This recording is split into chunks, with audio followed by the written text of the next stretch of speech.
Jana Bala Ba Virvara Garin Jaya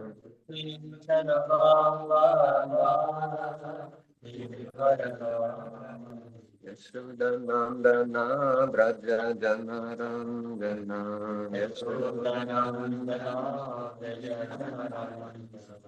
Yamunakira Vanachari Yamunakira Vanachari Jaya Radha Gama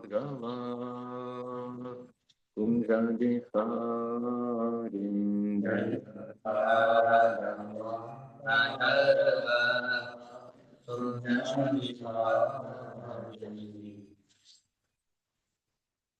Om Namo Bhagavate Vasudevaya. Om Namo Bhagavate Vasudevaya. Om Namo Bhagavate Vasudevaya. Om Namo Bhagavate Vasudevaya. Om Namo Bhagavate Vasudevaya. Om Namo Bhagavate Vasudevaya. Шримад Бхагаватам, 6 песня, 5 глава. Дакша проклинает народу. Текст 20. მოგვითხრობთ შრიმად ბაგავატამის მე-6 სიმღერის მე-6 სიმღერის მე-5 თავს, მე-20 ლექს დაკშა წყეულის ნაროდეს, ესე ვქვია თავს. Шастрасья питур адешам йонаведам нивартакам атхам тад анурупая пунависрам вьюпакраме. Перевод и комментарий о божественной милости Бхактивиданта Свами Шри Прабхупады. Нарада Муни недоумевал, каким невеждой надо быть, чтобы ослушаться веления отца. Харьяшвы истолковали его слова так. Каждый должен следовать предписаниям шастр. В ведическом обществе надевание священного шнура знаменует второе рождение. Человек рождается второй раз, услышав наставление шастра от истинного духовного учителя. Поэтому шастры, писание – это настоящий отец. Все шастры призывают покончить с бренным материальным бытием. И тот, кто не знает наставления шастр, наставление своего отца, пребывает в невежестве. Слова смертного отца, который старается занять сына материальной деятельностью, нельзя считать настоящими наставлениями нашего отца. Можно перевести. Нарада Муни გაოცებული იყო. Როგორ შეიძლება ისეთი უმეცარი საქციელი, როგორიც საკუთარი მამის ნების შეუსრულებლობაა? ჰარიაშვებმა ასე გაიგეს ეს სიტყვები. თითოეული ადამიანის ვალია მიჰყვეს შასტრების თავდაპირველ დარიგებებს. ვედურ საზოგადოებაში მამაკაცს წმინდა ზონარი ეძლევა მეორედ დაბადების ნიშნად. მეორედ დაბადება ხდება იმის წყალობით, რომ პიროვნება ჭეშმარიტი სულიერი მოზღვრისგან შასტრების დარიგებების ღებულობს. ამიტომ შასტრები წმინდა წერილები ჭეშმარიტ მამად ითვლება. ყველა შასტრა იმას გვასწავლის, რომ თავი ვანებოთ წარმავალ მატერიალურ ყოფიერებას. ვისაც შასტრების ანუ მამის დარიგება არ ესმის, ის უმეცარია. მოკვდავი მამის დარიგებები, რითაც იგი ცდილობს მატერიალურ საქმიანობაში ჩააბას თავისი შვილი, მამის ჭეშმარიტი დარიგება არაა. Комментарий. В Бхагавад-гите 16.7 говорится: «Правритим ча, невритим ча, джана навидура сура». Демоны, которые по развитию своему стоят ниже людей, но не относятся к животным, не знают, что такое праврити и неврити, то есть дозволенное и запрещенное. Обитатели этого мира изо всех сил стремятся господствовать над материальной природой. Путь, к которому они идут, называется праврити марг. Все шастры, однако, призывают вступить на неврити марг, путь, ведущий к освобождению от оков материального бытия. Помимо ведических шастр, древнейших писаний мира, к этому призывают и другие священные книги. К примеру, в буддийских шастрах Господь Будда зовет оставить мирское бытие и уйти в нирвану. Похожий призыв мы встречаем и в Библии, который тоже можно назвать шастрой.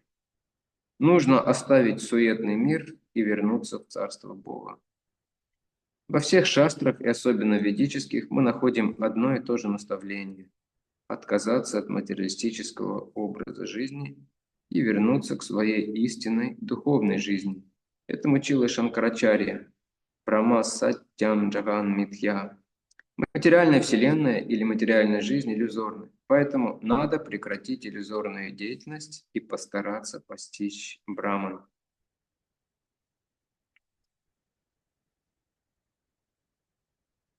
Шастрами называют все священные писания, в частности, все книги, в которых содержится ведическое знание. К ведической литературе относятся как сами Веды, Сама, Яджур, Риха и Адхарва, так и все основанные на них произведения. Суть ведической мудрости изложена в Бхагавад-гите, поэтому ее заповеди следует исполнять особенно строго. В Гите сам Кришна велит нам предаться ему, оставив все прочие обязанности. Сарва Дарман Паритяджа, Мамыкам Шаранам Раджа. Можно перевести эту часть комментария. კომენტარები. ბჰაგავად-გიტაში 16 ნათქვამია. დემონებმა, რომლებიც განვითარების დონით ადამიანებზე დაბლად განან, თუმცა ცხოველებიც არ ჰქვიათ, არ იციან პრავრიტისა და ნივრიტის მნიშვნელობა, ანუ ის, რაც უნდა შესრულდეს შრომისა, რომლის შესრულებაც არ შეიძლება. ამ სამყაროში ყოველ ცოცხალ არსებას მატერიალურ ბუნებაზე ბატონობა უნდა. ამას ჰქვია პრავრიტი მარგა. რისგან გათავისუფლებასაც ყველა შასტრა გვირჩევს. იგი მოგვიწოდებს ნივრიტი მარგას. გარდა სამყაროს უძველესი წერილებისა ვედური შასტრებისა, ამის შესახებ სხვა წმინდა წიგნებშიცაა საუბარი. მაგალითად ბუდისტურ შასტრებში უფალი ბუდა მოუწოდებს მორწმუნეებს მატერიალური ცხოვრების წესზე უარი თქვან და ნირვანას მიეცნენ. ბიბლიაში, რომელსაც შეიძლება შასტრა უწოდოთ, იგივე რჩევას შევხვდებით.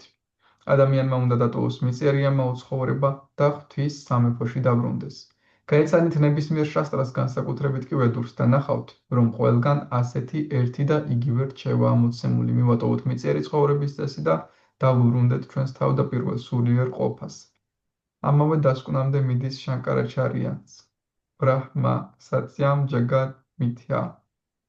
ეს მატერიალური სამყარო ან მისი ცხოვრების წესი მოჩვენებაა მხოლოდ, ამიტომ უნდა შევწყვიტოთ ეს ამაო საქმიანობა და ბრაჰმანის დონემდე ავმაღლდეთ. შასტრა ნიშნავს წმინდა წერილს. ეს სიტყვა განსაკუთრებით ვედური ცოდნის მომცველ წიგნებს ეხება. ვედები, სამაიაჯურ რიგ და ათარვა, ვედებიდან მიღებულ ცოდნაზე დამყარებული ნებისმიერი სხვა წიგნიც ვედურ ლიტერატურად ითვლება. ბჰაგავად-გიტაში მთელი ვედური სიბრძნეა გადმოცემული, ამიტომაც ამ წმინდა წერილის მცნებები განსაკუთრებული გულმოდგინებით უნდა შევასრულოთ.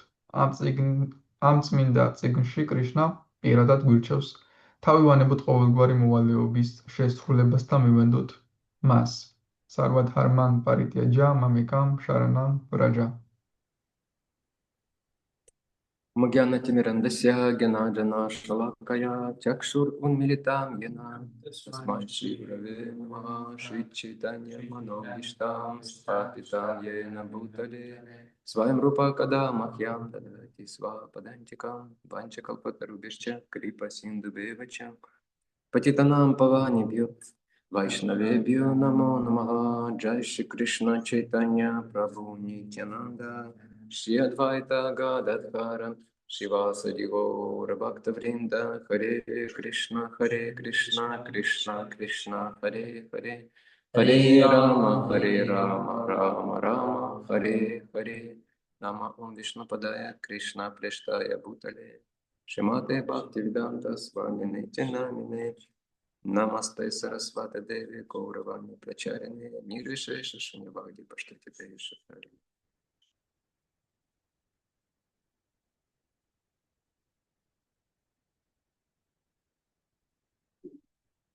Это непростой стих для принятия людей, особенно здесь, на Кавказе. არ არის ეს უბრალო ლექსი იმისთვის, რომ ადამიანებმა მიიღონ განსაკუთრებით აქ კავკასიაში. Это настоящий вызов для веры и преданности. ეს არის ნამდვილი გამოწვევა რწმენის და ერთგულებისთვის. Здесь обсуждается вопрос, кто такой настоящий отец или родитель. აქ განხილულია ის საკითხი, თუ ვინ არის ნამდვილი მამა ან მშობელი, Также мать. ასევე დედა. И как нужно относиться к своим родителям. და როგორ უნდა მივაპყროთ ჩვენს მშობლებს. В общем, изначальным и обычным. თავდაპირველ მშობლებს და ჩვეულებრივ მშობლებს. Потому что в этих местах, начиная с Кавказа южнее и восточнее, то родители это святое. რადგან ამ ადგილებში კავკასიიდან დაწყებული მშობლები არის წმინდა. Поэтому это может быть тяжелой темой. ამიტომაც Они не ეს жалуют, они не нужно улучшать. ამიტომაც ეს არის რთული თემა, მძიმე თემა.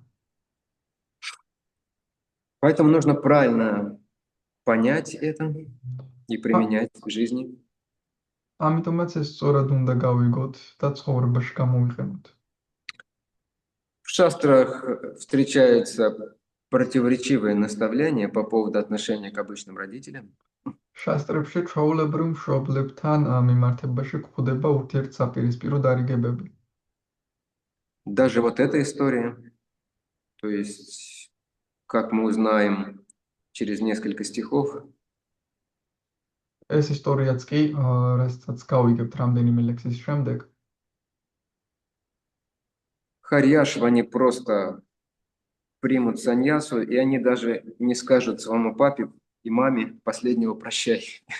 ისინი უბრალოდ სანიასას მიიღებენ და თავიანთ დედას და მამას საბოლოოდ არც კი დაემშვიდობებიან.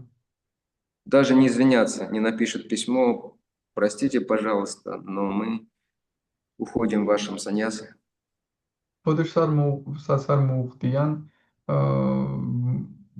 რომ მაპატიებ, მაგრამ წერილსაც არ დაუწერენ ბოდიშით, რომ გვაპატიებ, მაგრამ ჩვენ გადავდივართ სანიასას ასრამში. С другой стороны, есть очень известное наставление из Вед изначально. მეორეს მხრივ არის ძალიან ცნობილი დარიგება თავდაპირველი ვედადან. Не уверен, что я вспомню санскрит, может быть, подскажете? Я забыл, где нужно.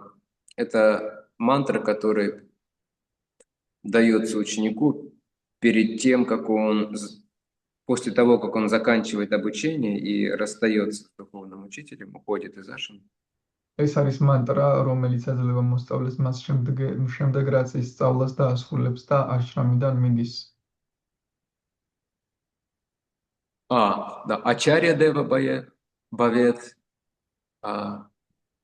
Джанани Дева Бавет, Питри Дева Бавет и Атитхи Дева Бавет. Нет, по-другому как-то. То есть там описывается, что нужно относиться как к Богу, к Ачарье, к матери, к отцу и к неожиданному гостю. იქნა თქვამია, რომ და მოეპყროთ როგორც ღმერთს, აჩარიას, მამას, დედას და დაუპატიჟებელ სტუმარს, მოულოდნელ სტუმარს. Да, Матри Дева Бава, Питри Дева Бава, Ачарья Дева Бава, Атитхи Дева Бава. Спасибо.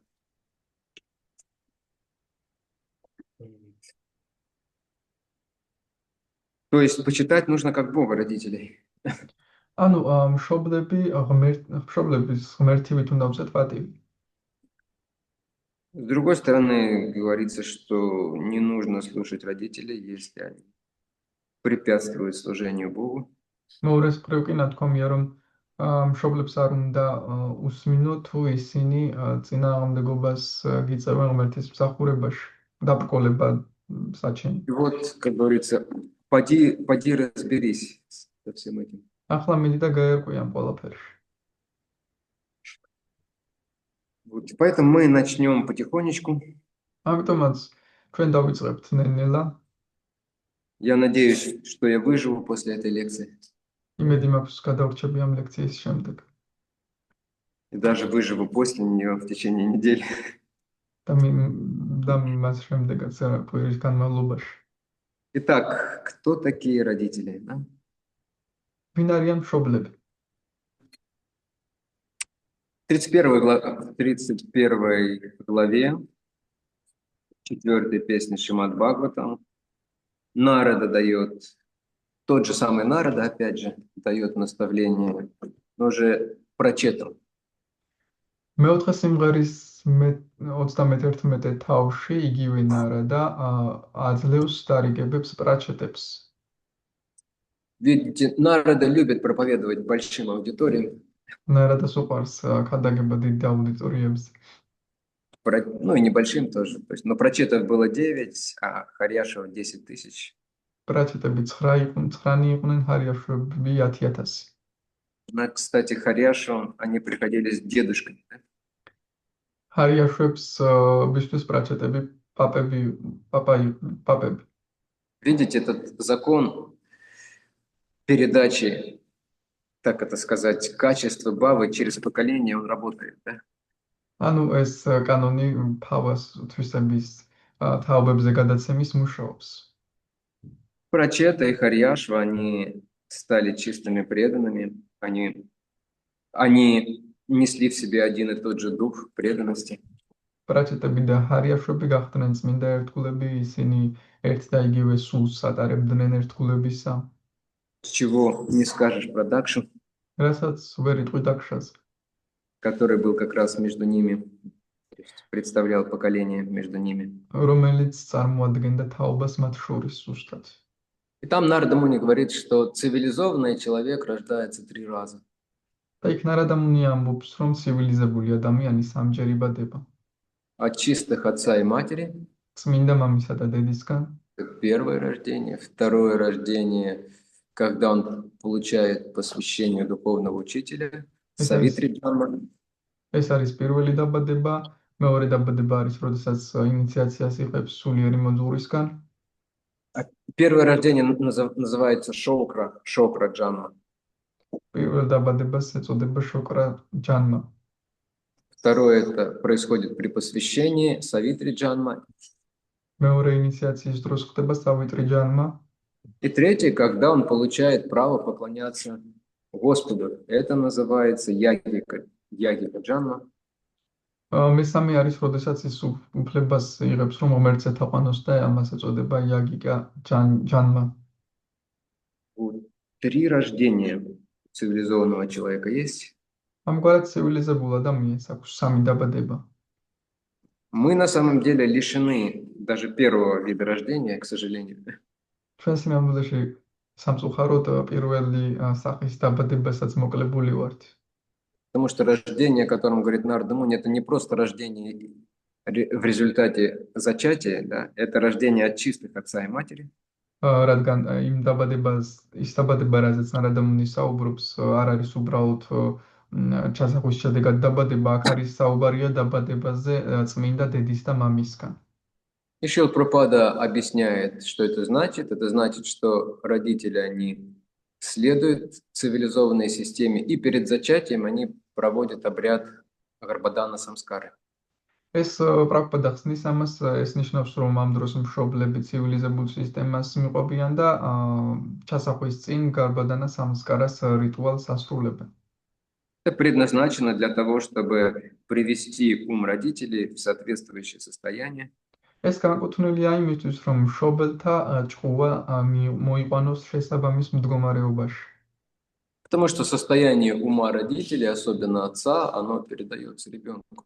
რადგან ჭყუის განწყობა განსაკუთრებით მამის გადაეცემა ბავშვს, რომელიც იბადება, უნდა ჩაისახოს. И поскольку дети зачинаются в состоянии страсти и невежества в основном, და რადგან ბავშვები ძირითადად ვნებისა და უმეცრების გუნაში მყოფი ჭყუისგან იბადებიან, все население практически относится к Варна Санкаре, да? მთელი შთამომავლობა პრაქტიკულად ვარნა სანკარას მიეკუთვნება.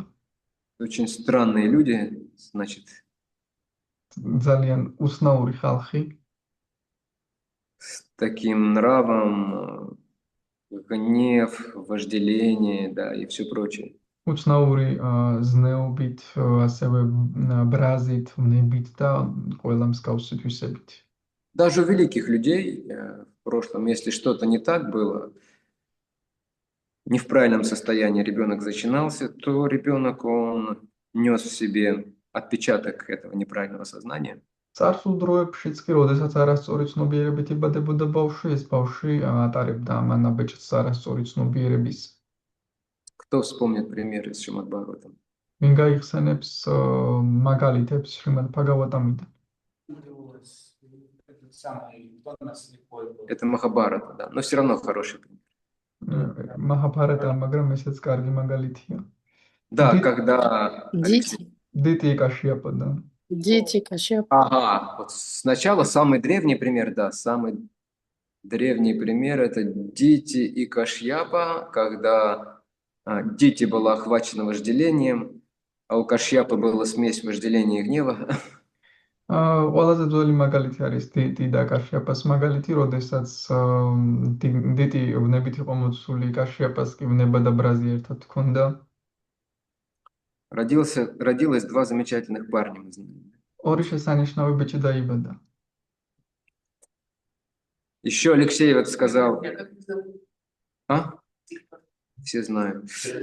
Алексей еще назвал пример, привел пример из Махабхараты, когда Вьясадева приходил зачинать детей у жен. Как этого Махараджа звали? Вичитравирия? Вичитравири, да, по-моему. Вичитравири, да. Да, все правильно, Вичитравири. მოიყვანა ალექსეი მაგალითი მაჰაბჰარატიდან, როდესაც ვიასადევა მივიდა ვიჩიტრავირიას ცოლებისთვის, რომ ჩაესახა ვაჟი. И первая жена там из двух, она... Амбика Амбалика, да. Она зажмурила глаза, потому что Вьясадева, он, знаете, пришел, не расчесав волосы, без парфюмерии, как аскеза совершал, вот такой и пришел, вот примерно как Алексей здесь. და პირველმა В рваных джинсах, наверное. პირველმა ცოლმა თვალები დახუჭა, რადგან ვიასადევა არ შეასრულა განბანმა, ის იგივე როგორც ასკეზებს ასრულებდა, ისეთ სახით მივიდა, ალბათ დახეული ჯინსებით მივიდა. Да, вот. И она подумала, ну ладно, деваться некуда, поскольку там все браманы старшие говорят. Она закрыла глаза, и поэтому сын, который родился, был слепым. Это был Дритараштха. ცოლმა კი იფიქრა, ვერსად ვერ გავექცევი ამას, რადგან უფროსი მე ამბობენ და მივიღო ეს და უბრალოდ თვალები დახუჭა ამ დროს, ამიტომაც დაიბადა ბრმა მეფე დრიტარაშტრა. Вторая выдержала, глаза не закрыла. მეორე მაიტანა, თვალები არ დახუჭა. Она побледнела от потрясения. უბრალოდ გაფიქრდა ამ სანახაობის გამო. Поэтому панду, который родился, он был бледный. ამიტომაც პანდუ, რომელიც დაიბადა, იყო გაფიქრებული. Похоже, с плохим здоровьем. და როგორც ჩანს, ამის გამო ჰქონდა მას ცუდი ჯანმრთელობა. А третья царица, она решила, нет, все, я не хочу этого. Она вместо себя там, по-моему, отправила служанку. მესამე დედოფალმა კი თქვა, მე არ მინდა ის და ამიტომაც თავის მაგივრად გააგზავნა მგონი მსახური. А служанка, она была очень почтительна, она была счастлива, что такую возможность получила иметь ребенка от самого Шрила Вьясадевы. მსახური ძალიან ბედნიერი იყო, რომ მიიღო ასეთი შესაძლებლობა, რომ თავად ვიასადევასგან მიიღებდა შვილის ყოლის საშუალებას. Поэтому там явился Видура, великая личность. С ним все в порядке было. ამიტომაც ამ დროს დაიბადა ვიდურა, დიადი პიროვნება, მას ყველაფერი წესრიგში ჰქონდა. Еще один пример, который я вспомнил, это пример Махараджа Агнитхры. Агнитхра был сыном Приявраты. კიდევ ერთი მაგალითი, რომელიც გავუხსენე, არის მაჰარაჯა აგნითჰარას მაგალითი, რომელიც იყო პრიავრატას ვაჟი. И Приаврата, и его отец, и дед, все они были чистыми преданными. პრიავრატა მამამისი და პაპა ყველა წმინდა ერთგულები იყვნენ. Но Агнитхра почему-то оказался Питриками. То есть он хотел наслаждаться на Питрилоке. მაგრამ აგნითარა რატომღაც პიტრიკამი აღმოჩნდა, მას სურდა პიტრილოკაზე ტყბობა. Возникает вопрос, как у великого Приаврата Махараджа, его благочестивой жены, преданной, родился такой Агнитхра. და ჩნდება კითხვა, როგორ დაებადა ასეთი ვაჟი კეთილშობილ პრიავრატას და მის ცოლს. И Ачарья объясняет, это потому что во время зачатия у Приавраты возникло небольшое вожделение, страсть появилась. და ჩარიები ხსნიან, რომ ჩასახვის დროს პრიავრატას ცოტა ოდენი უნება გაუჩნდა და ამის გამო გაჩნდა. Вот. И поэтому Агнитхра был уже с сильным вожделением. ამიტომაც აგნითრა უკვე ძლიერი უნებით იყო მოცული. Это, знаете, небольшое отклонение в начале, оно там через какое-то количество времени, через какое-то расстояние уже становится большим. ოდნავი გადახრა და საწყისში გარკვეული მანძილის შემდეგ უკვე დიდი ხდება.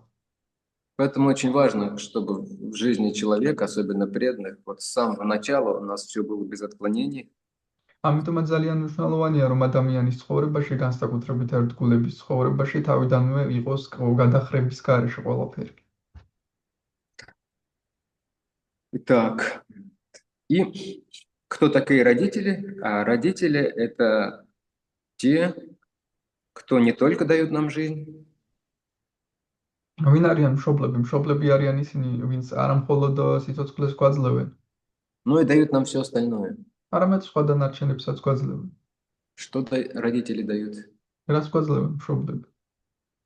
Хачапури и хинкали, да? ხაჭაპურს და ხინკალს გვაძლევენ?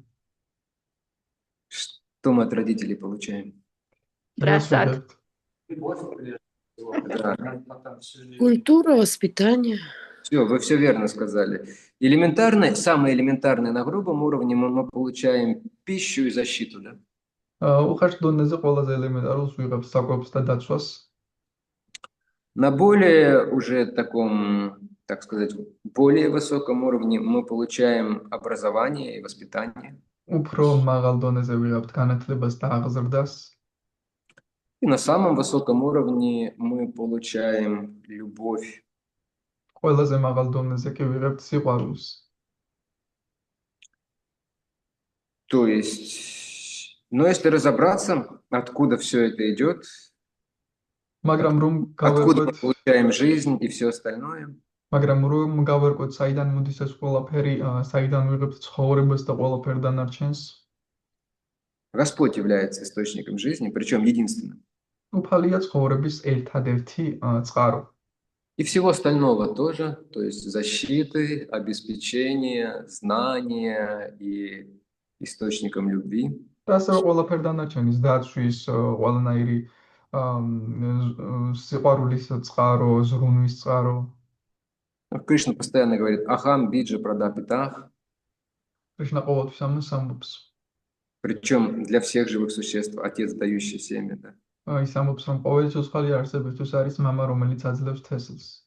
Он говорит также «Ахам сарвасya прабхаво, матах сарвам». Правартате, да, спасибо. Все исходит из меня, материальное и духовное. ის ასევე ამბობს, რომ ყველაფერი ჩემგან გამომდინარეობს, მატერიალური და სულიერი. То есть во многих местах он говорит, что он источник всего. Поэтому он изначальный отец и настоящий отец. ბევრგან ამბობს, რომ ის არის ყველაფრის წყარო, ამიტომაც ის არის თავდაპირველი მამა და ნამდვილი მამა. А настоящая мать – это его духовная энергия, да, ნამდვილი დედა კი არის მისი სულიერი ენერგია, его внутренняя энергия. მისი შინაგანი ენერგია. Да. И все остальные являются родителями в той степени, в которой они представляют Господа жизнью. ყველა დანარჩენი კი იმ დონეზე არიან მშობლები, რამდენადაც ცხოვრებაში წარმოადგენენ უფალს. И конкретно для людей, вообще для живых существ в этом мире, проявлением Господа являются веды. და ცოცხალი არსებებისთვის ამ სამყაროში უფლის გამოვლენა არის ვედები. Что Веда это не просто книги. ვედები არ არის უბრალოდ წიგნები. Веда это то, в конечном счете, из чего мы все получим. ვედები არის ის რისგანაც საბოლოო ჯამში ჩვენ ყველაფერს მივიღებთ. Защиту, знания и даже любовь. ცოდნას, დაცვას და სიყვარულსაც კი. То есть, и поэтому здесь Шрила Прабхупада начинает об этом говорить. ამიტომაც შრილა პრაბჰუპადა აქ იწყებს ამ თემაზე საუბარს. Что в первую очередь нужно нам следовать Священным Писаниям. რომ პირველ რიგში ჩვენ უნდა მივყვეთ წმინდა წერილებს. Потому что они являются прямым проявлением воли Господа. რადგან ის არის პირდაპირი გამოვლენა უფლის ნებისა. И к чему призывает Священное Писание? და რისგან მოგვიწოდებენ წმინდა წერილები? То, что здесь Шрила Прабхупада говорит. რასაც აქ ამბობს შრილა პრაბჰუპადა. Комментарию. კომენტარებიდან გამომდინარე. Кто внимательно слушал? ვინ ისმენდა ყურადღებით? Нет, сначала не. განცი განსოფ პერიიცევნიურიტი მარგო ათправურიტი მარგ. Да, в конце концов, покончить с этим миром, попытаться уйти отсюда. რომ საბოლოო ჯამში დავასრულოთ ამ სამყაროს, ბოლო მოვუხოთ და ვეცადოთ რომ ამ სამყაროდან წავიდეთ. То есть две вещи он говорит здесь. Сбросить оковы материального бытия и вернуться домой к Богу. ის ამბობს აქ ორ რამეს, რომ მატერიალური ბორკილები უნდა მოვიხსნათ და ღმერთთან დავბრუნდეთ. Наша проблема в чем? ჩვენი პრობლემა რაშია? Да, вернуться домой к Богу мы не против. რომ ჩვენ ღმერთთან დაბრუნების წინააღმდეგი არ ვართ. Да, но вот то, что называется оковами, нам хотелось бы вместе с этим вернуться к Богу. მაგრამ რაც შეეხება ბორკილებს, ჩვენ გვინდა რომ борკиლებთან ერთად დავბრუნდეთ ღმერთთან ამ ბორკილებით. Вместо с айфоном и соцсетями, да, iPhone-თან და სოციალურ ქსელებთან ერთად. и с другими маленькими большими удовольствиями этой და жизни. ყველა სხვა პატარა თუ დიდი სიამოვნებებით რასაც ამ ცხოვრებაში განვიცდით. Беспокоимся, чтобы в духовном мире у нас был номер «Все включено». ჩვენ ველავთ იმაზე რომ სულიერი სამყაროს ნომერში ყველაფერი შედიოდეს. Это происходит из-за невежества. ეს ხდება უგუნურების გამო. Тут Алексей говорил, мы не считаем эти вещи оковами из-за невежества. აქ ალექსეი თქვა რომ ჩვენ ამ რაღაცებს არ ვთვლით ბორკილებად უგუნურების გამო. Один из 4 проявлений невежества – это считать источник страданий источником счастья. ერთ-ერთი 4 სახის უგუნურების გამოვლენებიდან არის ის რომ ტანჯვის წყარო ჩავთვალოთ ბედნიერების წყაროდ. И самый яркий пример – это сексуальные отношения в этом мире, да? და ყველაზე ნათელი მაგალითია სექსუალური ურთიერთობები ამ სამყაროში. Это святыня для людей еще больше, чем родители. ეს ადამიანებისთვის უფრო წმინდაც კი ავიდრე მშობლები. Ну, как бы, если положить руку на сердце, გულზე ხელი რომ დავიდოთ, когда возникает выбор между, если есть противоречие между родителями и объектом сексуальной привязанности, то 95% людей выберет второе. რომ თუ წინააღმდეგობა სექსუალურ მიჯაჭვულობასა და მშობლებს შორის 95% ადამიანებისა ამოირჩევს ამ სექსუალურ მიჯაჭვულობას. Вот. Но веды говорят, это плохо, это причина страданий. И на самом деле жизнь это доказывает, если немножко хотя бы иметь трезвую голову. მაგრამ ვედები ამბობს, რომ ეს ცუდია, ტანჯვის წყაროა და სინამდვილეში ცხოვრება ამას ამტკიცებს, თუ ნათელი გონება გვექნება. Поэтому, если какие-то наши друзья, родственники или родители, они вовлекают нас в эту деятельность, в эти наслаждения, ამიტომაც თუ ჩვენი მეგობრები ნათესავები რამენაირად გვთავენ ამ სიამოვნებებში, то фактически они противоречат нашему изначальному предназначению и желанию нашего изначального родителя.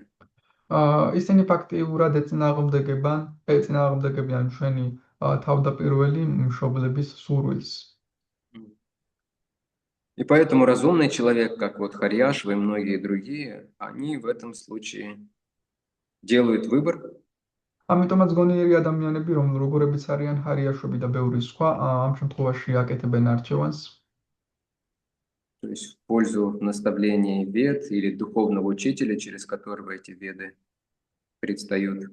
ვედების დარიგებების ან სულიერი მოძღვრის მხარეს აკეთებენ არჩევანს, სულიერი მოძღვრისგან ზუსტად ეს ვედები გამოვლინდება. Да, духовный учитель, как раз и веды, они появляются при втором рождении, Савитри, когда человек получает посвящение. სულიერი მოძღვარი და ვედები ზუსტად მეორე დაბადებისას ჩნდებიან, როდესაც ადამიანი იღებს ინიციაციას.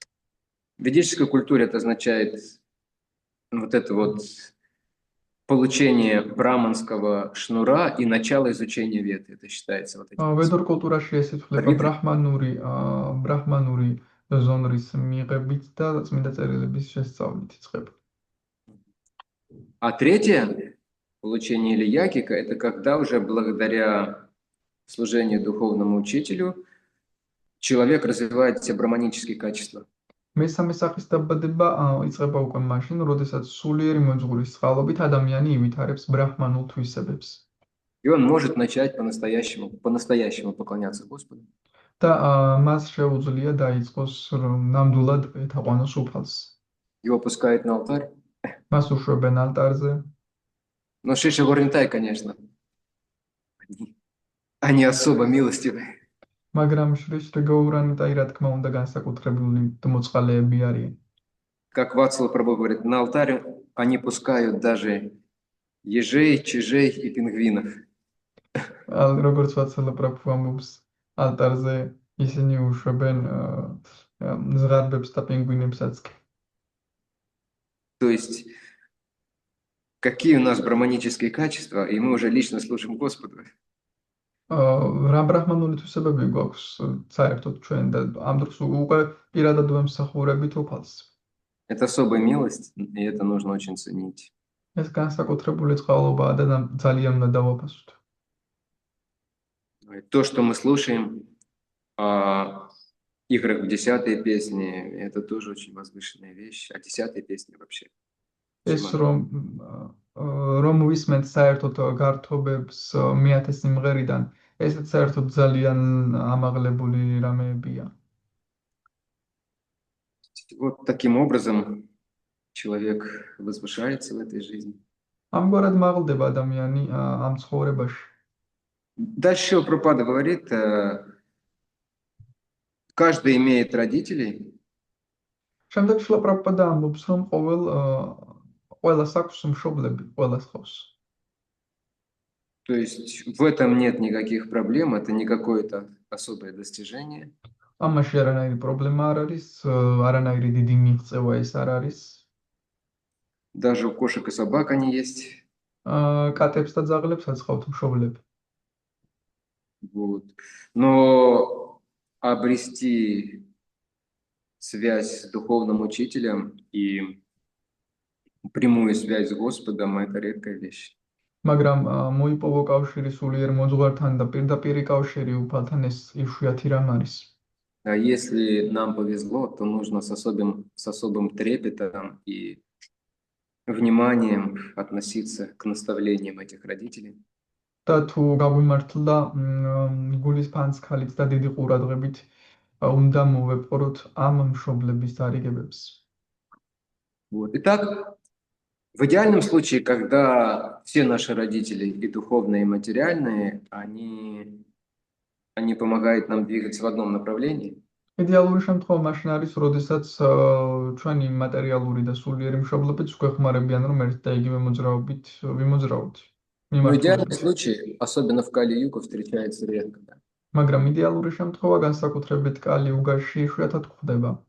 Потому что даже благочестивые родители, что само по себе очень редко, რადგან კეთილშობილი მშობლებიც კი, რაც ისედაც ძალიან იშვიათობაა, может быть такое только где-нибудь в Индии, там на Кавказе.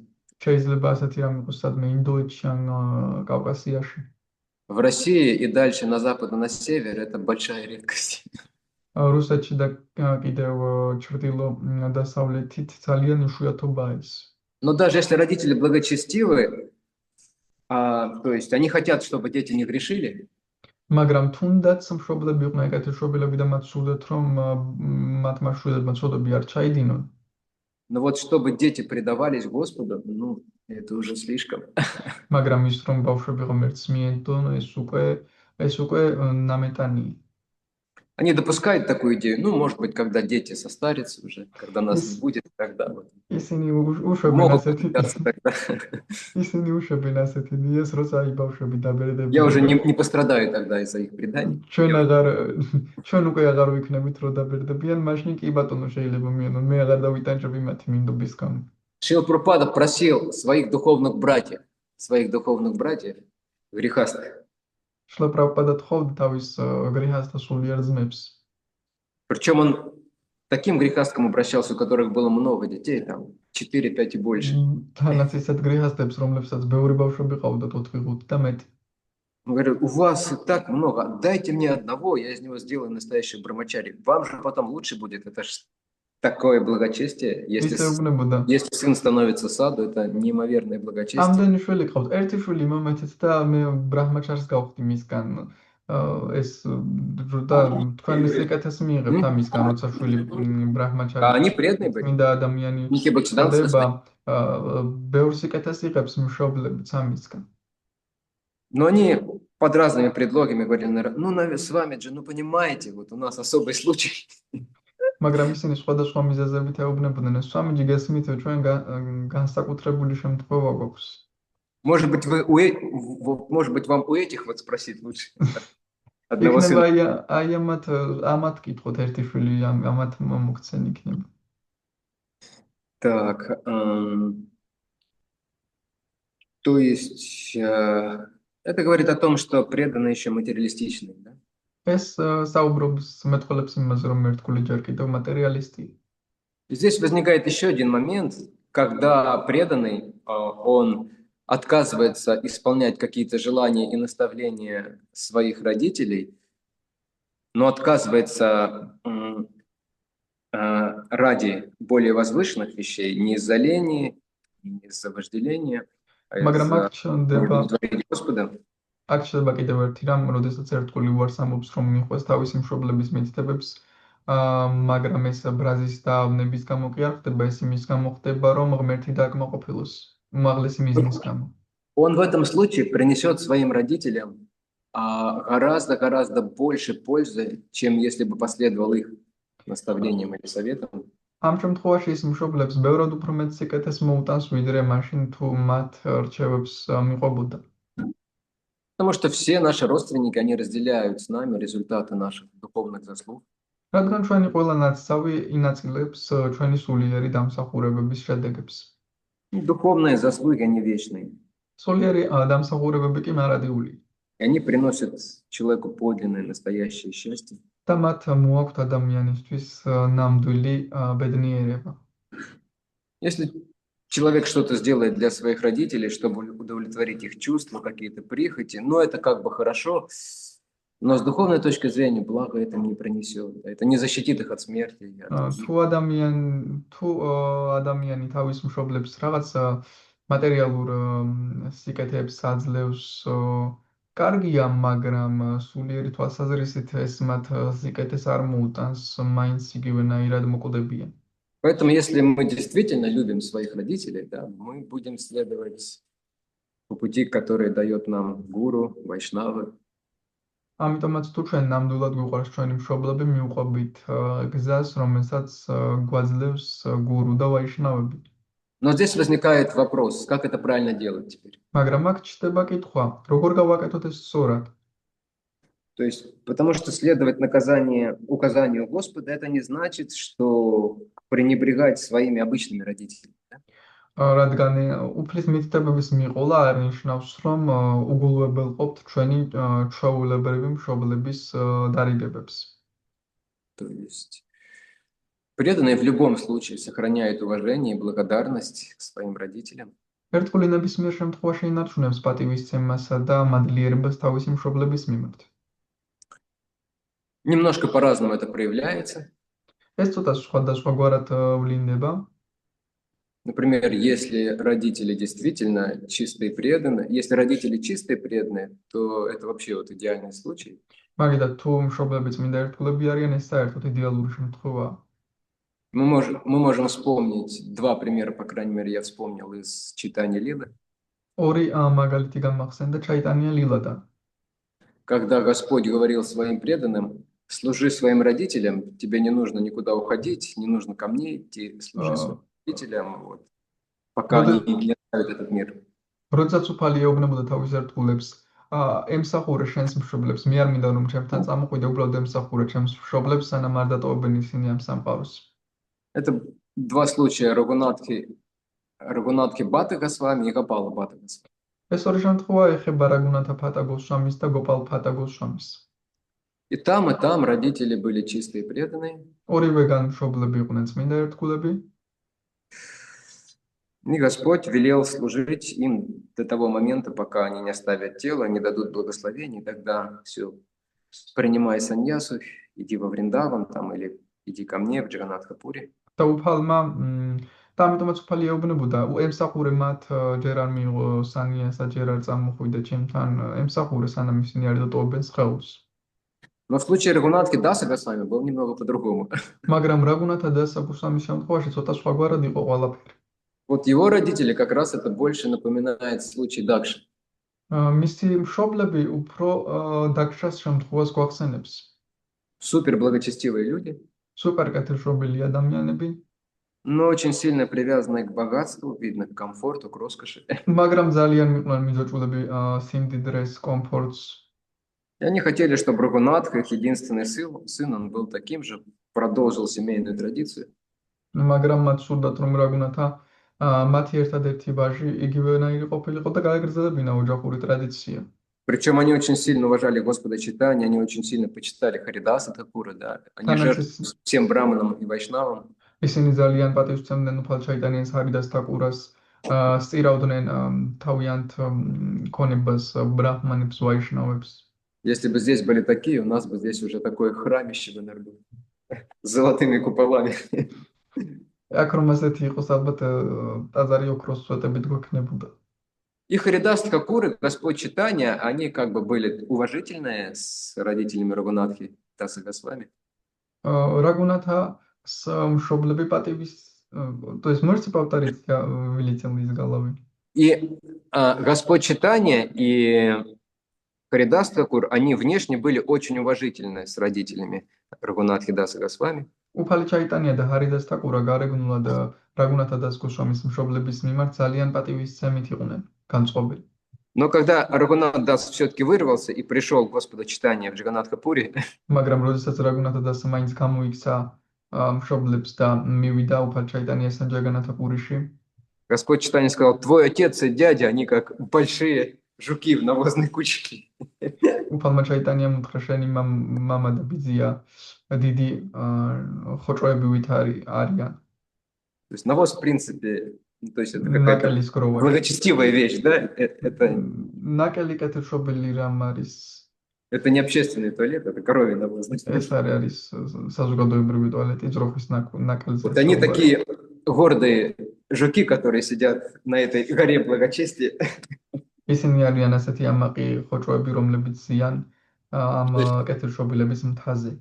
Он дал понять, что это не то, что тебе нужно. ანუ ამით გააგებინა, რომ ეს არ არის, რაც შენ გჭირდება. Тебе не нужно это благочестие, ты должен стать саду. შენ არ გჭირდება ეს კეთილშობილება, შენ უნდა გახდეს სათუ. Никакого навоза, только чистое золото бхакти. არანაირი ნაკელი, უბრალოდ ფაქტის წმინდა ოქრო. То есть немного по-разному в разных случаях это проявлялось, отношение к родителям, но уважение было всегда, конечно же. სხვადასხვაგვარად ულინდებოდა მშობლებთან ურთიერთობა, მაგრამ რა თქმა უნდა პატივისცემა ყოველთვის იყო. Иногда ачарьи внешне они проявляли даже жесткость в этом вопросе. ზოგჯერად აჩარიები ხისტადაც იქცეოდნენ ამ საკითხთან მიმართებაში. Однажды к ученику Брахмачарьи Бхактисиданта Сарасвати Такура приехала мама. ერთხელ დედა მოვიდა ბхактისიდანტა სარასვატი თაკურას თან მისი მოსწავლე ბრაჰმაჩარის დედა მოვიდა. И она стала умолять этого юношу вернуться домой. და თავის შვილს უსთხოვდა, რომ დაბრუნებულიყო სახლში. Вернись, я тебе новую машину куплю. დაბრუნდი ახალ მანქანას გიყიდი. Так было с некоторыми учениками Шрилы Прабхупады. Родители предлагали большие деньги, если они бросят сознание Кришны. ასე იყო რამდენიმე მოსწავლე, შრილა პრაბჰუპადეს რამდენიმე მოსწავლესთან მშობლების თავაზობდნენ დიდ ფულს, თუ ისინი კრიშნას ცნობიერებას მიატოვებდნენ. Гирираджа Махараджа точно, у него был отец самый преуспевающий юрист в США, в Америке. მაგალითად გირირაჯ მაჰარაჯის მამა იყო ყველაზე პრესტიჟული წარმატებული იურისტი ამერიკაში. Вот. Но юноша отказался, и тогда она начала кататься по земле, плакать. Ну, представьте сцену. შვილმა უარი უთხრა, Какой მაშინ не растает и не дрогнет. მაშინ დედამ ესე იგი ტირილი დაიწყო მიწაზე, გორაობა დაიწყო, რომელი გული არ გასკდება ამ დროს, რომელი გული გაუძლებს ამას. Бхактисиданта Сарасвати Такур присутствовал при этом, он так невозмутимо смотрел. ბაქთისიდანტა სარასვატი ამას ესწრებოდა, უღელებლად უყურებდა ამ ყველაფერს. И в какой-то момент он сказал этому юноше: смотри, как Майя убивается по тебе.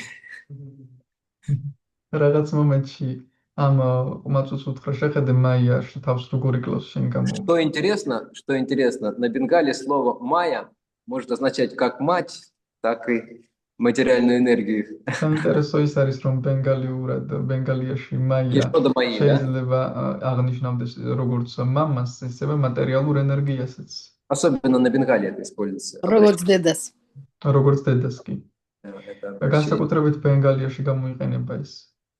Но это не значит, что Бхактисиданта Сарасвати Такур был таким холодным циником. მაგრამ ეს არ ნიშნავს, რომ ბაქთისიდანტა სარასვატი თაკურა იყო ასეთი ცივი ცინიკოსი. Потому что он думал о высшем благе как этого юноши, так и этой женщины. რადგან ის ფიქრობდა უმაღლეს სიკეთეზე, როგორც ამ ბიჭისთვის, ისევე ამ ქალისთვის. Те, у кого из вас есть дети, вы можете вспомнить, когда они были маленькими, они иногда закатывали скандалы, истерики. ვისაც შვილები გყავთ, ალბათ შეგიძლიათ გაიხსენოთ, რომ როდესაც პატარები იყვნენ, ისტერიკაში ვარდებოდნენ, სკანდალებს აწყობდნენ. Когда хотели исполнить какое-то свое желание, иногда это желание могло быть опасным. როცა თავის სურვილის შესრულება სურდათ, ზოგჯერ ეს სურვილი შეიძლება საშიში ყოფილიყო. Всегда оно было глупым, потому что дети в основном в невежестве находятся. ხშირად იყო ეს სულელური სურვილი, რადგან ბავშვები ძირითადად უგუნურებაში არიან. И родители обычно не позволяют этим желаниям исполняться, не исполняют эти желания, потому что даже მშობლები როგორც წესი არ ასრულებენ ამ სურვილებს. Но ребенок в этот момент думает: они такие жестокие вообще, они меня не любят. ბავშვები ამ მომენტში ფიქრობენ, ისინი ისეთი სასტიკები არიან, მათ არ უყვარვარ. Иногда даже с кулаками готовы кинуться на родителей, там на маму или на отца. ზოგჯერ მზად არიან მუშტებითაც მივარდნენ დედას ან მამას. Но когда они подрастают, они становятся очень благодарными таким მაგრამ родителям. როცა იზრდებიან, ისინი ძალიან მადლიერები ხდებიან ასეთი მშობლების მიმართ. Потому что они уже понимают: да, вот это было правильно, потому что это привело меня к настоящему счастью, к настоящему благу. რადგან ისინი ხვდებიან, ეს სწორი იყო, რადგან ამ ყველაფერმა საბოლოო ჯამში ნამდვილ სიკეთემდე მომიყვანა. У Прабхупады тоже были очень интересные отношения с родителями своих учеников. შრილა პრაბჰუპადასაც ძალიან საინტერესო ურთიერთობები ჰქონდა თავის მოსწავლეების მშობლებთან. Там дальше в комментарии, мы уже просто не успевали прочитать, он скажет, что иногда родители моих учеников, они очень недовольны тем, что я делаю. კომენტარებში ბოლომდე არ წაგვიგერ მოსწარით საკითხი, მე შემდეგ იტყვის, რომ ზოგჯერ ჩემი მოსწავლების მშობლები ძალიან უკმაყოფილოები არიან იმით, რასაც ახლა ვაკეთებ. Но много было случаев, когда в конце концов родители, они получали очень большое благо. მაგრამ ძალიან ბევრი შემთხვევა იყო, როდესაც საბოლოო ჯამში მშობლები ძალიან დიდ სიკეთეს იღებდნენ. По-моему, мама одной преданных, она критиковала, не хотела, чтобы дочь была преданной, то есть критиковала Прабхупаду. ერთგულის დედა სარსულდა, რომ მისი ქალიშვილი ერთგული ყოფილიყო, აკრიტიკებდა. Вот. Но потом в какой-то момент она, по-моему, она приготовила джем там из гуавы и сказала: вот отвези своему духовному учителю. მაგრამ რაღაც მომენტში ჯემი მომამზადა და უთხრა თავშულს წაუღე შენს სულიერ მოძღვარს. Потом, когда она оставляла тело, она просила читать дочь ей, читать о Кришне. და შემდეგ როცა სხეულს ტოვებდა თავის ქალიშვილს ხოვდა რომ კრიშნაზე წაიკითხა ამ დროს. Потому что в большинстве случаев родители, они в невежестве, но они невинны, они не демоничны. რადგან უმეტეს შემთხვევაში უგუნურებაში არიან მშობლები, მაგრამ დემონურები არ არიან. И при правильном отношении они меняются. Они სწორი очищаются. ურთიერთობის შედეგად ისინი იცვლებიან, წმინდებიან და იცვლებიან. Нам в большинстве случаев не нужно действовать как Харьяшва, შეს შემთხვევაში ჩვენ არ უნდა ვიმოქმედოთ როგორც ჰარიაშვებმა то იმოქმედეს, есть делать какие-то очень резкие вещи, резкое такое отречение. ძალიან ესეთი კვეთრი გადაწყვეტილებების მიღება. Как я сказал, они даже не попрощались с папой с Дакшей никаким образом, они просто ушли. როგორც ვთქვი, არც კი დაემშვიდობდნენ თავიანთ მამა დაქშას, უბრალოდ წავიდნენ. Другое было сознание, другая культура была совсем. სხვა კულტურა და სხვა ცნობიერება იყო მაშინ საერთოდ. Все понимали. ყველას ყველაფერი ესმოდა. У нас сейчас не так совсем, поэтому нам нужно быть гораздо более осторожными. ახლა საერთოდ არ გვაქვს ჩვენ ასე, ამიტომაც ბევრად უფრო ფრთხილად უნდა ვიყოთ. Поэтому Шрила Прабхупада в основном он был очень добр, когда родители даже немножко обеспокоенные и разгневанные приезжали к нему. ამიტომაც შრილა პრაბჰუპადა ძალიან კეთილგანწყობილი იყო, როდესაც მშობლები მასთან მიდიოდნენ, თუნდაც გაბრაზებულები მისულიყვნენ. В какой-то момент ну то есть это в самом начале было еще, Шрила Прабхупада навестила мама Брамананда и Гаргамуни. Вернее, она пришла навестить своих сыновей. რაღაც მომენტში დედა მივიდა შრილა პრაბჰუპადასთან ბრაჰმანანდა და გარგამუნის მოსანახულებლად, თავის შვილების მოსანახულებლად. И когда Брамананда спросил, а как мне вот вести себя, когда она придет? როცა ბრაჰმანანდამ კითხა, როგორ მოიქცე, როცა ის მივა.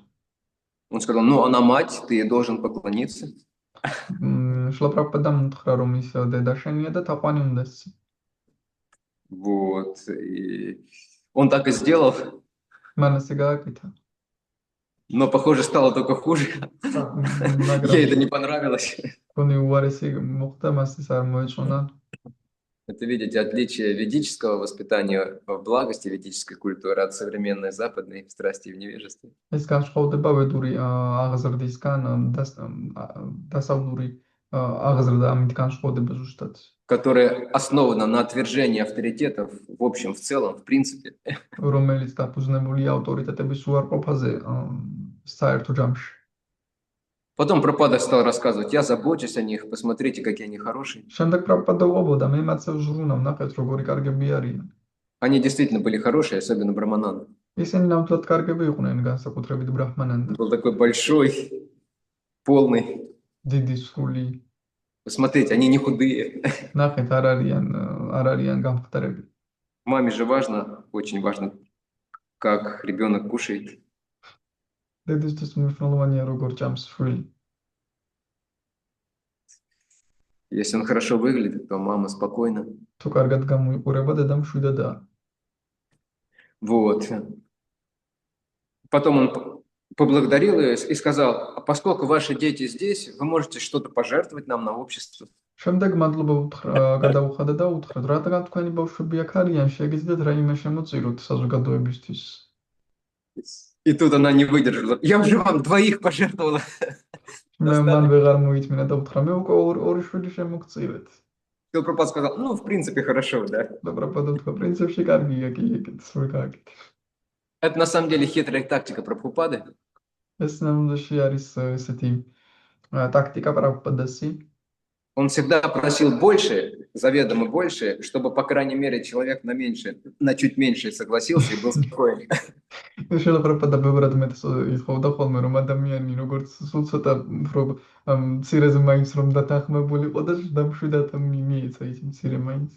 То есть, чтобы она ушла с этой встречи, думаю, ну, по крайней мере, я не дала им никаких денег, слава богу. რადგან ის რომ წასულიყო ამ შეხვედრიდან და ეთქვა, რომ სულ ცოტა ფული მაინც არ მივეცი, მადლობა ღმერთს. И не переживала сильно, что дети там, мои детки там вот мои страдают. ძალიან რომ არ განესადა რომ ჩემი შვილები ასე იტანჯებიან მოიქ. Когда Шрила Прабхупада встречался с родителями Гирираджа Махараджа, они приехали аж в Индию, в Бомбей, из Америки. როცა შრილა პრაბჰუპადა გირირაჯა მაჰარაჯის მშობლებს ვხვდებოდა, როდესაც ამერიკიდან მივიდნენ ბომბეიში, ინდოეთში. Гирираджа Махарадж был худой, გირირაჯა მაჰარაჯა გამხდარი იყო. и жили они там, извините меня, чуть ли не в палатках. და Храм не был построен еще тогда. ტაძარი ჯერ აშენებული არ იყო, კარვებივით სადღაც ცხოვრობდნენ. Они были обеспокоены, немного в шоке. ღელავდნენ ისინი შოკში იყვნენ. И тоже попросили Шрилу Прабхупаду, пожалуйста, верните, скажите, чтобы он вернулся назад. შრილა პრაბჰუპადას კიდევ ვთხოვთ უთხარით მათ რომ დაბრუნდნენ ისინი უკან. Прабхупада говорил, я никого не держу, конечно, если он захочет, пусть возвращается. შრილა პრაბჰუპადა ამბობდა მე არავის ვიჭერ თუ მოუნდება, რა თქმა უნდა წამოვიდეს უკან, მე მასზეა დამოკიდებული. Потом Прабхупада сказал, я буду лично его кормить сандешами. Не беспокойтесь, он маму успокаивал. მე პირადად ვაჭმობ სანდეშებს არ იღელვოთ, დედამის სამშვიდებდა. Я помню, когда мой Гуру Махарадж, он тогда еще был грехасткой, собирался получить посвящение у Шрилы Прабхупады. მახსოვს, როდესაც ჩემი გურუ მაჰარაჯა ჯერ კიდევ გრეჰასთა იყო და ემზადებოდა რომ ინიციაცია მიიღო შრილა პრაბჰუპადასგან. Родители его, они были благочестивыми тоже очень людьми, но они написали Прабхупаде письмо. მისი მშობლები კეთილშობილი ადამიანები იყვნენ, მაგრამ შრილა პრაბჰუპადას დაუწერეს წერილი დაუწერეს. С вами же мы склоняемся к вашим лотосным стопам, мы умоляем вас, не давайте ему посвящение. სვამიჯი, გთხოვთ თქვენ ლოტოსის ტერფებზე ვიქაც ვიყრით, თქვენ ლოტოსის ტერფების წინაშე გთხოვთ არ მისცეთ ინიციაცია. Шрила Прабхупада был немного в неловком положении, потому что когда так просят, შრილა პრაბჰუპადა ცოტა უხერხულ მდგომარეობაში იყო, რადგან ასე რომ გთხოვენ. очень как бы смиренно, да, все по правилам ведическим. თავდაბლურად ყველა ვედური წესების შესაბამისად. Тяжело отказать. С другой стороны, просят о том, что будет препятствием для их сына. რთულია უარი უთხრა. მეორეც პროექტი ისეთ რამეს თხოვენ, რაც დაბრკოლება იქნება მათი ვაჟისთვის. И он попросил Гуру Махараджа, ну ты как-нибудь уладь этот вопрос с ними, чтобы они согласились. შემდეგ გურუ მაჰარაჯს თხოვა, ანუ რამენაირად მოაგვარე ეს საკითხი მასთან, რომ დათანხმდნენ ისინი. Сказал, я не могу тебе дать посвящение, пока они позволят. ვერ მოგცემ ინიციაციას, სანამ ისინი ნებას არ დამთავ. Но они, похоже, не особо все равно позволяли. Так или иначе, через несколько месяцев Шрила Прабхупада дал посвящение. მაგრამ მე მგონი ისინი დიდად ძალიან წინააღმდეგები არ იყვნენ, ამიტომაც რამდენიმე თვის მერე შრილა პრაბჰუპადა მისცა მას მაინც ინიციაცია.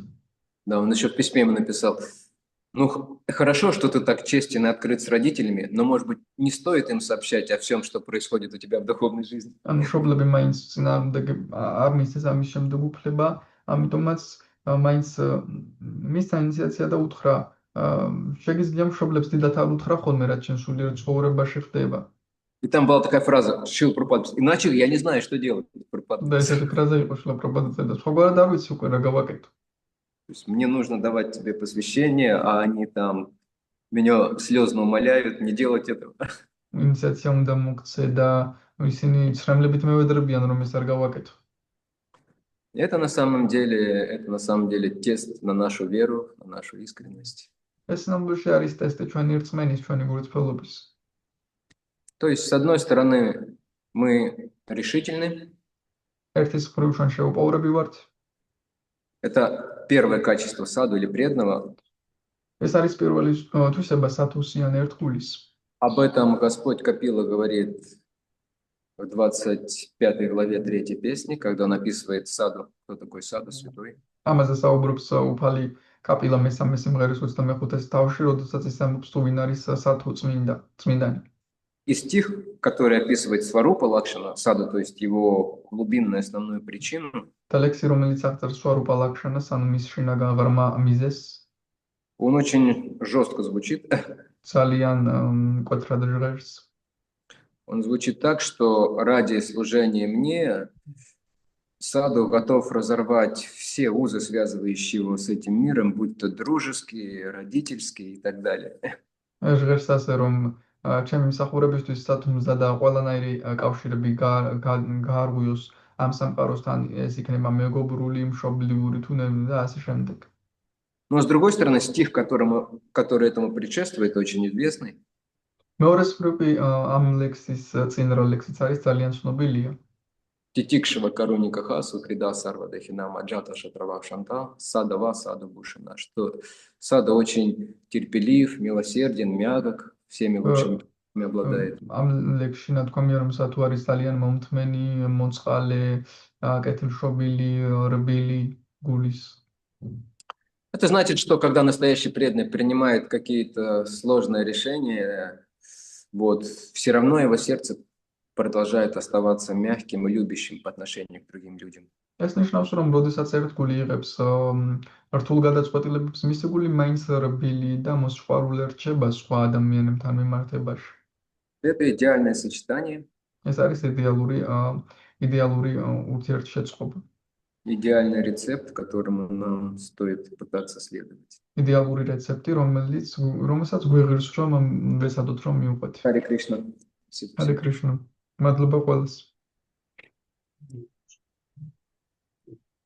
Уже нет времени, похоже, ни на что больше, кроме просада. გონი დრო აღარ დაგვრჩა არაფრისთვის პრასადის გარდა. Один вопрос, я не знаю, можно один вопрос задать или нет? შეიძლება Да, конечно. Авторитеты? Не. Говорят, что нет. У кого вопрос? Говорится, что родственник разделяет наши заслуги тоже. Преданные получают наше благо. Но преданные разделяют реакцию своих родственников. Например, у кого-то брат или родитель оскорбляет преданных, духовного учителя. Это несет грех тоже какой-то на жизнь преданных. Рати Прабhu, вы слышали вопрос? Не слышали? Хорошо. Вопрос заключался в том, что известные вещи, я сказал об этом, что наши родственники разделяют результаты нашей деятельности в духовной жизни.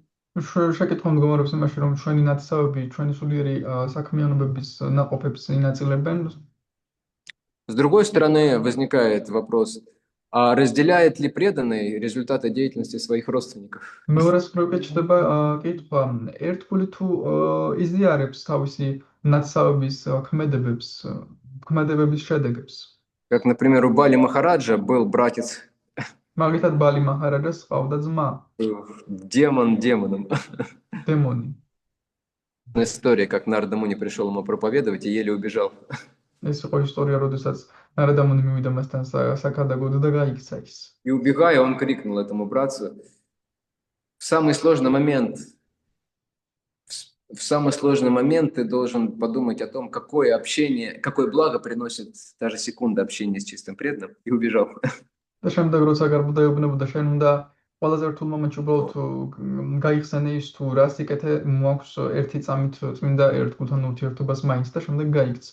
Ну и в результате там длинная эта история, и в результате этот брат получил положение на Вайкунхе. Да, ეს დიდი ისტორია, მაგრამ საბოლოო ჯამში ამ ძმამ ვაიკუნთაზე ადგილი მოიპოვა. Он разделил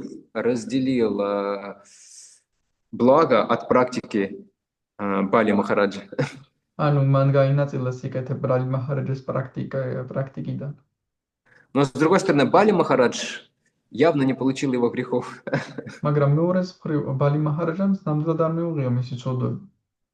Потому что чистое преданное служение, оно сжигает всю карму.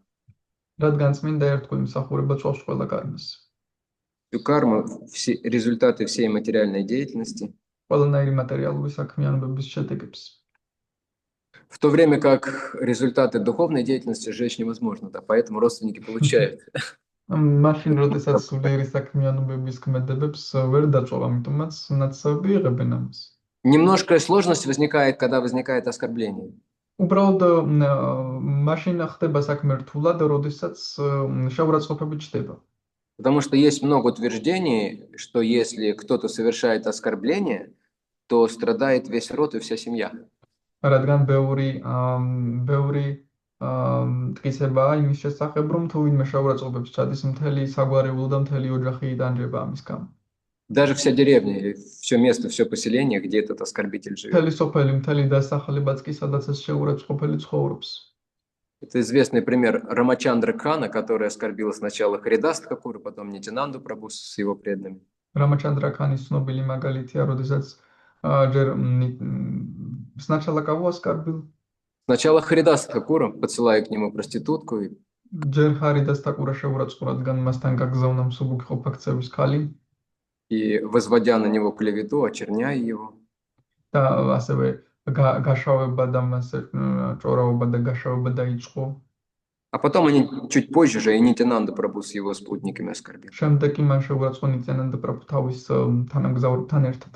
И в результате вся деревня была разрушена. საბოლოო ჯამში კი მთელი სოფელი დაინგრა ამის გამო. Но особо досталось, конечно, ему и его семье. რა თქმა უნდა, ყველაზე დიდი შედეგი, ცუდი შედეგი ამისგან მიიღო თავად მან და მისმა ოჯახმა. Поэтому главное, о чем мы должны заботиться, чтобы наши родственники не совершали явных оскорблений. ამიტომაც ყველაზე მთავარი რაზეც უნდა ვიდარდოთ, რომ ჩვენმა ნათესავებმა ძალიან ესე იგი Кришна и преданных. ნათელი შეურაცხყოფები არ ჩაიდინონ კრიშნასადმი და მისი ერთგულებისადმი. Это означает, что если они негативно настроены, то есть, значит, им легче оскорбить. ეს ნიშნავს, რომ თუ ნეგატიურად არიან განწყობილი, უფრო მარტივია, რომ მას შეურაცხყოფა ჩაიდინონ. Мы должны вести себя так, чтобы не давать им повод для этого. ამიტომაც ჩვენ ისე უნდა მოვიქცეთ, რომ მათ არ მივცეთ მიზეზი შეურაცხყოფებისთვის. Не побуждать их к этому, то есть нужно вести себя очень аккуратно и правильно. ძალიან ფრთხილად და სწორად უნდა მოვიქცეთ, რომ მიზეზი არ მივცეთ, რომ მათ შეურაცხყოფები ჩაიდინონ. Но если они, несмотря на наши все попытки правильного поведения, все равно оскорбляют, მაგრამ თუ ყველანაირი ჩვენი მცდელობების მიუხედავად და ჩვენი სწორი ქცევების მიუხედავად ისინი მაინც შეურაცხყოფებს ჩადიან, то нам остается только молиться Господу. ჩვენ ვრჩება მარტო ღმერთს მივილოცოთ. Прохлада Махарадж не пострадал. Хираникашипу, он был выдающийся оскорбитель. პრაჰლადა მაჰარაჯამ მაგითად არ მიიღო ამის შედეგები ჰირანიაკაშიპუ არ დაიტანჯა ამისგან. ჰირანიაკაშიპუ იყო ძალიან დიდი შეურაცხყოფელი. Вибишана не пострадал, хотя Равана тоже был супер оскорбитель. რავანაც ძალიან დიდი შეურაცხყოფელი იყო, მაგრამ მისი ძმა ვიფიშანა ამის გამო В этом случае არ დაზარალებულა. Господь защитит искреннего преданного даже от последствий оскорблений его родственников. ამ შემთხვევაში უგურწფელ რთულს უფალი დაიცავს მისი ნათესავების შეურაცხყოფების შედეგებისგანაც კი. Спасибо. Шрила Прабхупада ки джай. Тантара Шримад Бхагаватам ки джай. Нитай Гора Премананда. Акшаджа Прабху ки джай. Вот такой типа.